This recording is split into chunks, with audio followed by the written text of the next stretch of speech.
wa taifa, ili sote kwa pamoja tuijenge, tuitunze na tuilinde nchi yetu na kuzidi kunyanyua hadhi ya taifa letu. Nitumie nafasi hii kuwashukuru tena wananchi wa Tanzania kwa kujitokeza na kushiriki vyema kwenye hatua zote, kuanzia kujiandikisha katika daftari la kudumu la kupiga kura, kuhakiki daftari na kupiga kura. Kwa mara nyingine tena, wananchi wamethibitisha kuwa kushiriki uchaguzi ndio njia ya uhakika na ya salama ya kubadilisha viongozi wasioridhika nao au wasioridhika na huduma zao. Njia nyingine zozote hazina kheri wala salama ndani yake. Niendelee kuipongeza Tume Huru ya Taifa ya Uchaguzi kwa kuendesha vyema uchaguzi huu, mchaguzi mkuu wa kwanza tangu kuundwa upya kwa tume hiyo. Safari hii wakurugenzi wa halmashauri hawakusimamia uchaguzi, wala hakuna mgombea aliyepita bila kupingwa. Sisi tuliogombea na vyama vyetu hatukukosa viwanja vya kufanyia mikutano yetu. Kwa ujumla, kampeni zilikwenda vyema. Aidha, utaratibu uliofanyika wa kuongeza vituo vya kupigia kura ulisaidia sana kuondoa msongamano katika vituo hivyo. Kwa hakika upigaji wa kura ulirahisishwa sana na haukuchukua muda mwingi wa wananchi kama ilivyozoeleka. Jambo hili limewafanya baadhi ya waangalizi wa uchaguzi kudhani kwamba wananchi hawakujitokeza kupiga kura. Mheshimiwa Spika, pamoja na kuwa uchaguzi ulifanyika, kulitokeza vurugu za uvunjifu wa amani ambao ulisababisha uharibifu wa mali, kupoteza maisha na kuhatarisha usalama wa nchi. Tunapoenda mbele, ni wasihi sana wa Tanzania tuongozwe na dhamira ya maelewano, ushirikishwaji, kujirekebisha na umoja. Kwa wanangu vijana wa taifa hili la Tanzania, niseme kuwa nchi hii imejengwa kwenye misingi ya amani na utulivu wa kisiasa. Sisi wazazi wenu tungeshawishika kufanya mlioyafanya wakati huu, nchi hii isingekuwa na neema na maendeleo mnayoyaona leo.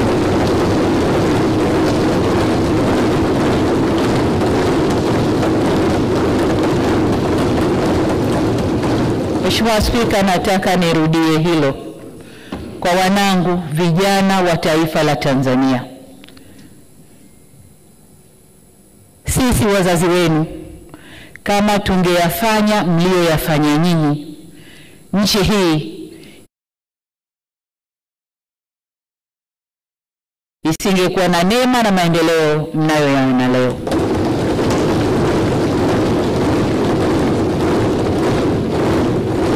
Hivyo ni wasihi sana wanangu vijana wa Tanzania, nchi hii ni yenu. Kwa shida zozote zile zinazowakabili, msikubali hata siku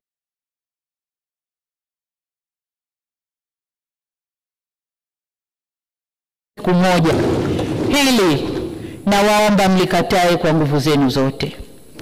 Ninyi ndio walinzi na wajenzi wa taifa hili, na wasihi kamwe msije kuwa wabomoaji wa taifa lenu.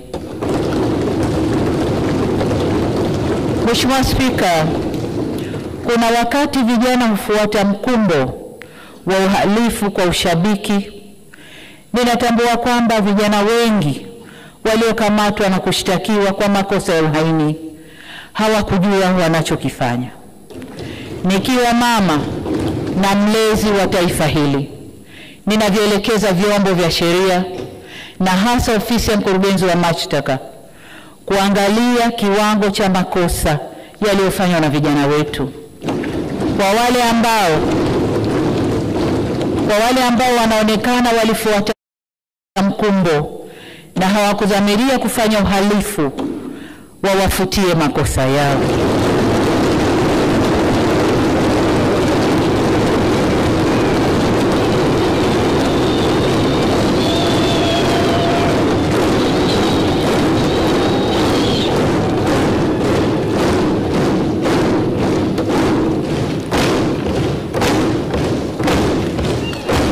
Asante waheshimiwa wabunge, nashukuru.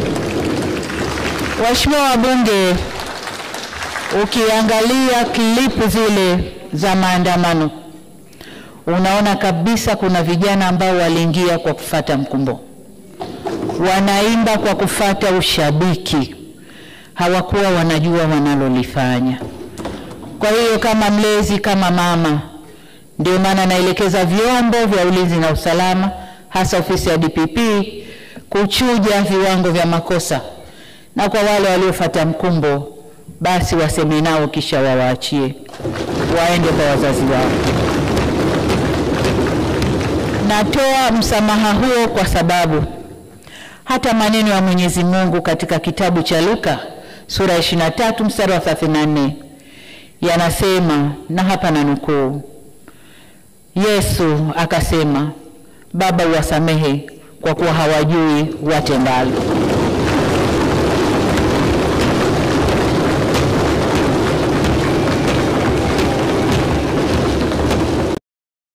Ndugu zangu wa Tanzania, tujifunze kutokana na mapito yetu. Hapana shaka kwamba Tanzania ni nchi inayofuata misingi ya kidemokrasia. Ila neno demokrasia kamili inaweza kutafsiriwa kwenye mitazamo tofauti. Haina formula moja. Kama taifa tunaendelea kujifunza na kujirekebisha. Hivyo basi sote kwa umoja wetu tunapaswa